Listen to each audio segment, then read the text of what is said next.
I would like to say that you should be smarter, but I don't know how you could be smarter. We don't know anything about how to improve intelligence, and as well, we don't really know anything about how to improve inventiveness. But I can tell you that people who are interested come up with a strategy for solving the problem that ahead of them. If you want to know something about yourself, sit on your bed, one night and say to yourself, you got to mean this night, you got to be this wrong, this no no this. What's one thing I'm doing wrong? Not I know I'm doing wrong. Not a good fish. Not a wood fish. You meditate on that, the way that answer, and it won't be you want you want whether we necessary one in this video. We explore some of the best skills for maximizing focus and achieve long-term success. So you can study smarter, not harder. Now I often tell people to fix the thing you repeat every day. Because I people to think of those as trivial charge. You get up, you brush your teeth, you have your breakfast, you know you have your routine that you go through every day, where those probably consume 50% of your life. And people think well your Monday and they not to pay attention to them. It's no. It's like no that's exactly wrong the thing you do every day. Those are the most important things that you do. Hands down. Oh all you have to do is to do the arithmetic. You make an average of 35,000 decisions every single day. We can eventually lead to decision fatigue, a state of mental overload that can impede a person's ability to continue making decisions. And as my strategist determinism explain, the more decisions you have to make, the more effective you develop and more difficult it can become. This mental exhaustion can lead to poor choice, procrastination, or even to a tendency to avoid decision altogether. One effective way to reduce decision fatigue is by simplifying daily routines, so that planning meals in advance, maintaining a consistent wardrobe, or establishing structural habits. Additionally, breaking down complex choices into smaller, manageable steps can make decision making feel less overwhelming, helping individuals conserve mental energy for more important tasks. I can tell you that people who are uninterested come up with a strategy for solving the problem, not has a head up on them, and then when they do whatever they can do, stay to the story. So for example, if you start now today or tomorrow for a couple of hours, 3 hours, and you fill in a Google Calendar, whatever you have to happen to use with a strategy for studying, and list out where all your assessment are due, and all of that when you're going to sit down and study. Then you won't be in a position where you have to cram for 10 hours all day, hopelessly right before. If now, important exam is also a very ineffective way of studying, by the way. I mean, first of all, people who cram for 10 hours, they're studying for 10 hours, but they really because I can't study for 10 hours. I don't have the power of concentration that will enable me that to do that for a period of time. I can measure about 3 hours of intense intellectual activity before I'm ready. Then, as the development in frontiers in human neuroscience found that by learning, where study sessions are spread at our time, can be twice as effective as math learning. This approach enhances like memory retention and recall by coding information into long-term memory. Research consistently shows that students who space out their study perform better on assessment taken weeks later compared to those who cram. In addition to space learning, getting enough sleep play a crucial role in learning and memory. According to the Sleep Foundation, sleep deprivation hinders the brain's ability to create new pathways for recently learned information, making it harder to retain knowledge. And it also the case that if you could study and sleep and then study and then sleep and then study and then sleep, you sleep down, then you are much more likely to remember. And also much more likely that you much more likely to remember if you try to recall the material, and so highlighting and that sort of thing isn't very useful. But you reading, closing the book, summarizing what you have read without bending the damn book, that's useful. And the reason for that is that you are practicing remembering, and when you have to practice, if you practice memorization, you have to practice remembering. You don't just go over the thing over the over that will help you with recognizing memory, but it won't help you with recall memory. The best thing you can do is read and write every day.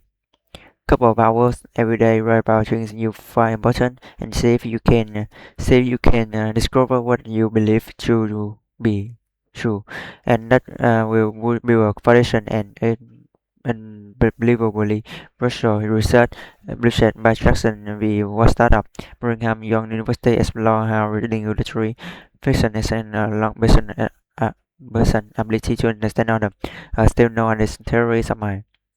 This refers to human capacity to recognize the other have belief and desire different from their own. In the study, participants were divided into groups and assigned different reading materials. Afterward, they took a test measuring their ability to receive other emotion. The results showed that those who read literary fiction scored significantly higher than those who did not read at all. So what seems to happen in story is that they still.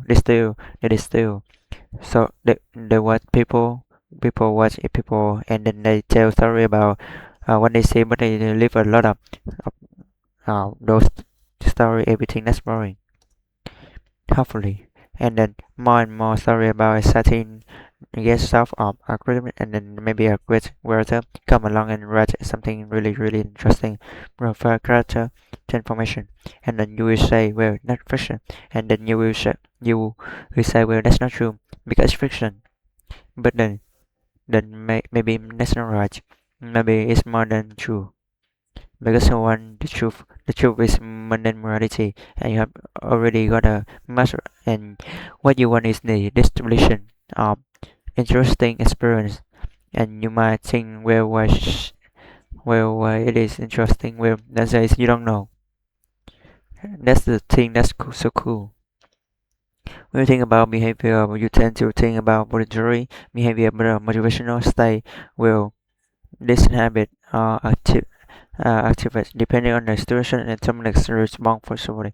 Example, when you are food deprived and you start to think about food and you start to organize your behavior towards food and as to receive the word that where your body also prepare for food, and so it's useful to think about motivate state as macro.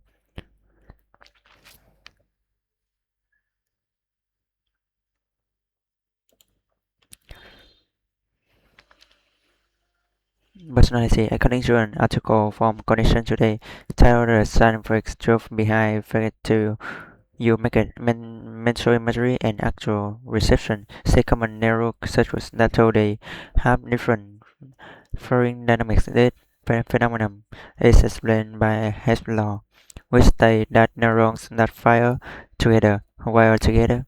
In other words, if you do something in association with something else, the two things will get interlined at a neural level. This principle highlights the brain's ability to strengthen neural connection through repetition and association.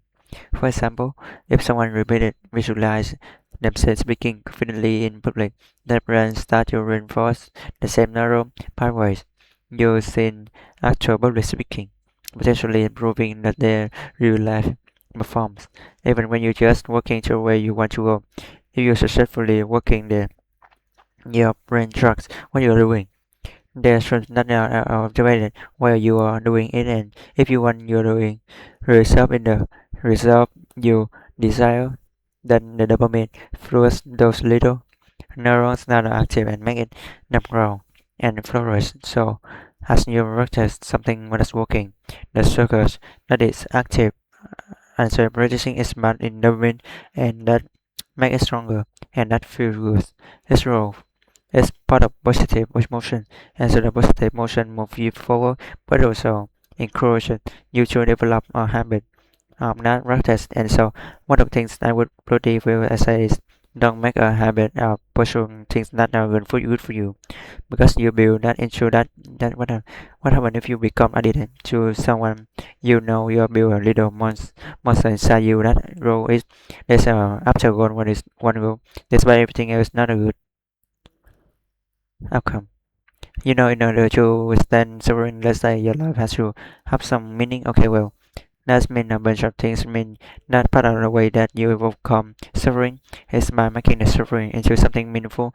And I don't mean that philosophically. I mean that technically you make a mistake. It's cause you suffering, you learn something about if if you don't make that mistake again, and stop aggressive waiting with 258 participant researcher found that those secret to embrace discomfort favor reader recent of achievement and were more likely to encourage aggressive truly into their daily life compared to those who were simply ensuring to focus on the task.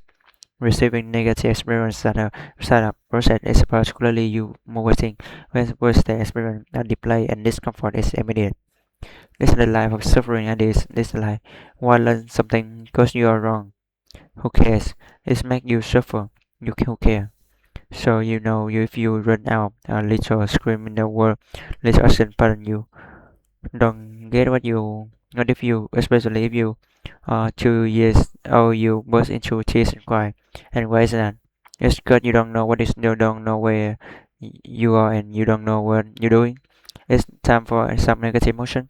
It indicates that you're wrong. That's terrible in some sense because it's almost always mean that your children requires pain.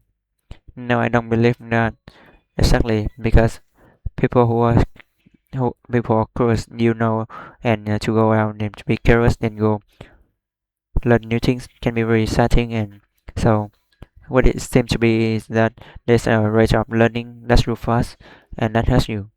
That's make you cry. But if you get the rest, you just right. It's opening enough novelty so that you can benefit from the possibility that you give you a dopamine kick. Fundamentally, you can benefit from the possibility without being overwhelmed by the uncertainty and lemon. And if you can tell when what's happening, this is one of the coolest thing as far as I am concerned.